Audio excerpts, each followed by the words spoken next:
What does your body art say about your childhood? Body mods are an ever-growing part of our culture nowadays. They're a form of expression, they're a way to show off your personality and interests, and in my 1010% biased opinion, they're cool as fuck. But did you know it may go deeper than just aesthetics? Research shows that there are common links between certain body modifications and certain childhood experiences. And since I have enough ink and holes to be a walking billboard for this, I figured this might be a fun topic to dive into. And a quick disclaimer before we get into this. This is playful, okay? Your tattoos do not diagnose your childhood. The patterns are interesting to look at, aren't they? And I'll start by putting myself on blast with this, okay? We're gonna kick it off with floral tattoos.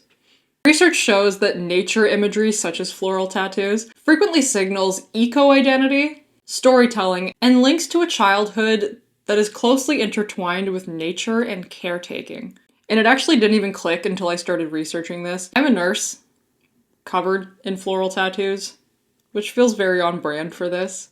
Which begs the question, I wonder if careers in caretaking have the same correlation with floral tattooing.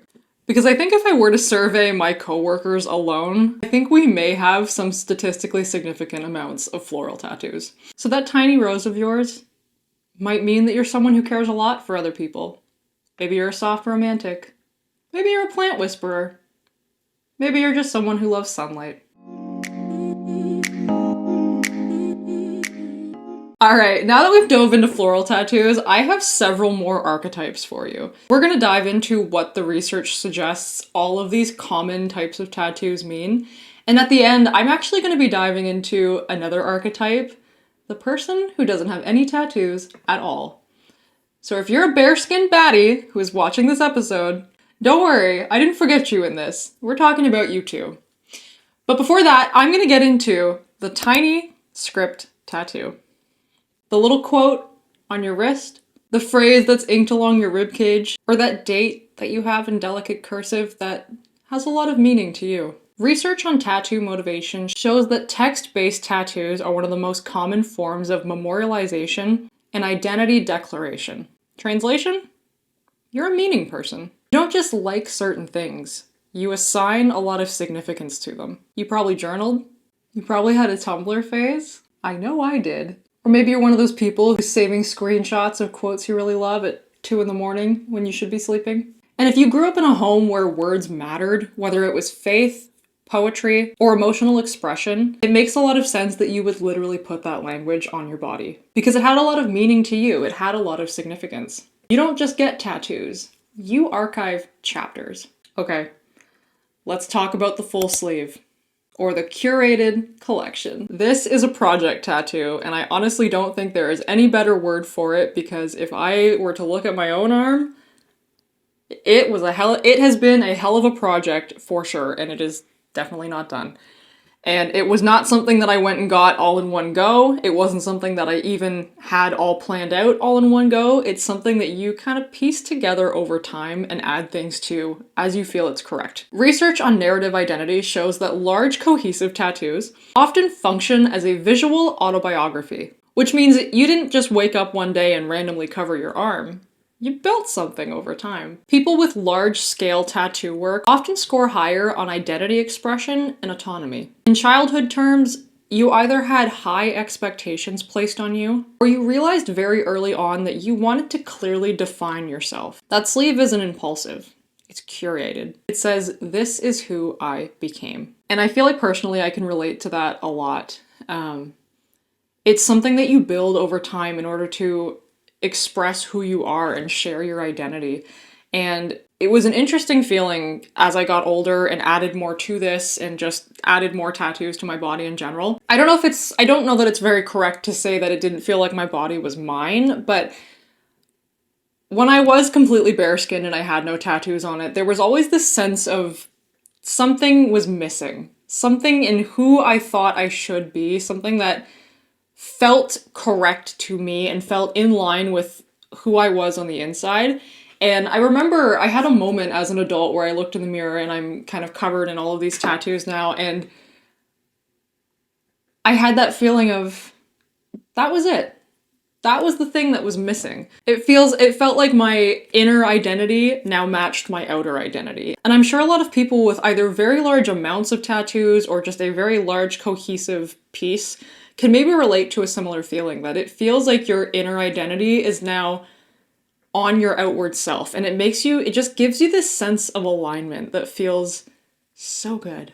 And even if you don't have a massive tattoo, I think this is a common experience for a lot of people. There was a 2011 study that showed that immediately after getting a tattoo, people felt better about their body image and had less body-related anxiety, which kind of speaks to the powerful concept of seeing your body like a work of art and being able to express yourself in a visual way as a bit of a remedy for things like body dysmorphia, right? Your body, I think it creates this sense of beauty when you get to treat your body like a canvas and add the kind of artwork that speaks to your soul in a way on the outer part of it.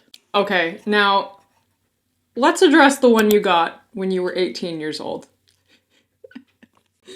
The one that you swear has meaning. The slightly questionable font, the Pinterest symbol, the thing that you defend aggressively. Research consistently links body modification, especially in late adolescence, with sensation seeking and boundary testing, which is developmentally completely normal. That tattoo, that wasn't poor decision making. That was you claiming your autonomy. That was your nervous system going, I get to choose now. If you grew up with very strict structure as a child, that tattoo was a form of rebellion. And if you grew up with very little structure, that tattoo was a form of control. Either way, it wasn't random. It was developmental. I remember the thrill of getting my first tattoo. My parents' only rule when I was growing up was that I had to move out before I could get my first one. And funnily enough, I was 18 years old. It was right when I had moved away for university. It was my first year of nursing school. And I had this Pinterest image of a tribal-looking frog saved in my phone for years prior to this moment. I was finally moved out. I was finally old enough.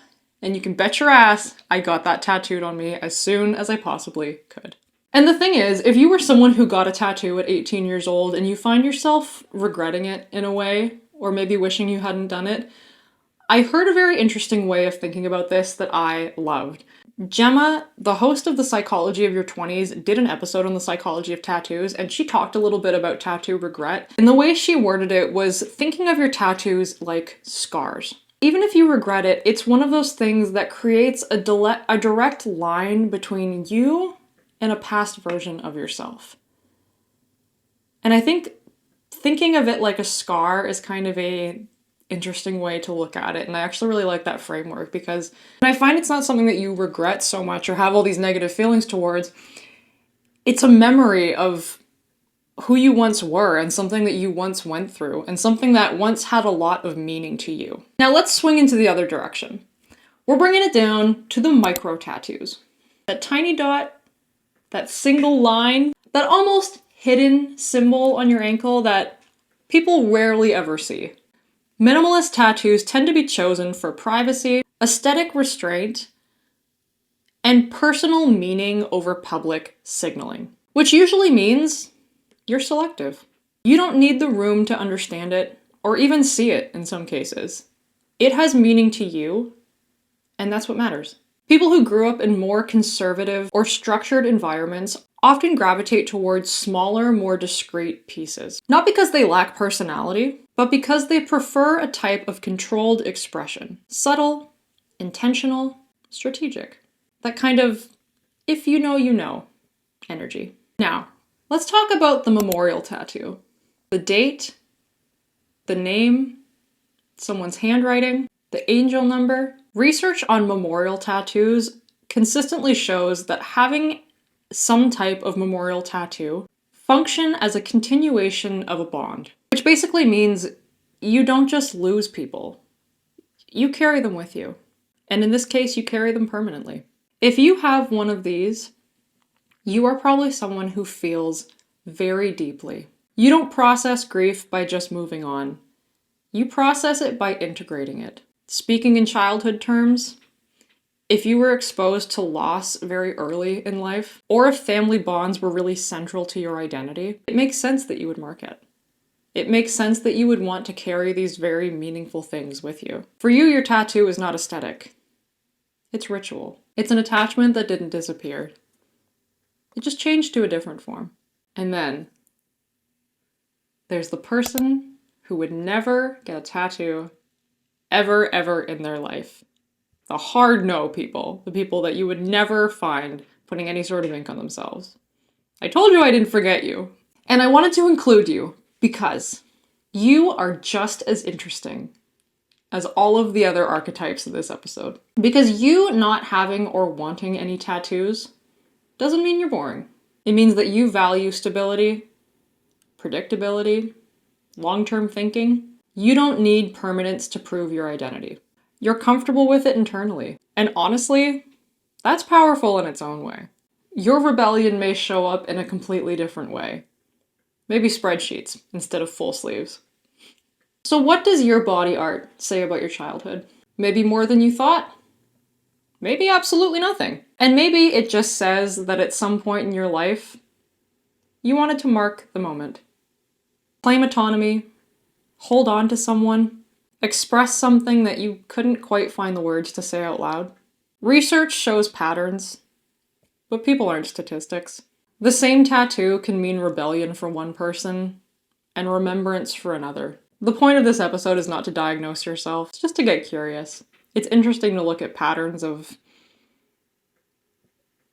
why common things in our life show up. Because I think it's a very common question to ask people what the meaning is behind their tattoos, but I find it way more interesting to look at the patterns behind why you may have gotten them in the first place. And I think that's something that speaks to my experience a little bit more because honestly, if you were to ask me what the meaning is behind a lot of my tattoos, it's just that they're fucking cool. I just like the way they looked, right? I didn't have some deeper meaning behind them. At least maybe not one that I was consciously aware of, right? So this is interesting to look at because it speaks to deeper patterns that may explain why I have some of these things in the first place. And it may do the same for you. If you're someone who maybe did not subscribe a lot of deeper meaning to some of the tattoos you just got them because you liked them, which is totally fine. This might give you some deeper explanation. Or maybe it was just a fun episode that didn't explain your patterns at all. But it doesn't matter, because whether your ink is loud, subtle, impulsive, sacred, floral, questionable, or aggressively meaningful, it probably marks a version of you that mattered. And honestly, I think that's the most interesting part. And if you're sitting here feeling slightly exposed, good. That was the point. Now, do me a favor. Drop your tattoo in the comments. I want to see what you have, and I want to see if anything from this episode resonated with you. And if it didn't, and you just have questions, maybe drop the ink that you have. I can try to lightly psychoanalyze you as someone with no professional psychoanalytical experience. Or maybe I'll just hype you up, because I'm honestly just a very big fan of tattoos in general, regardless of what you have. Alright, thank you for tuning in. Thank you for letting me ramble on about this. I will see you in the next episode.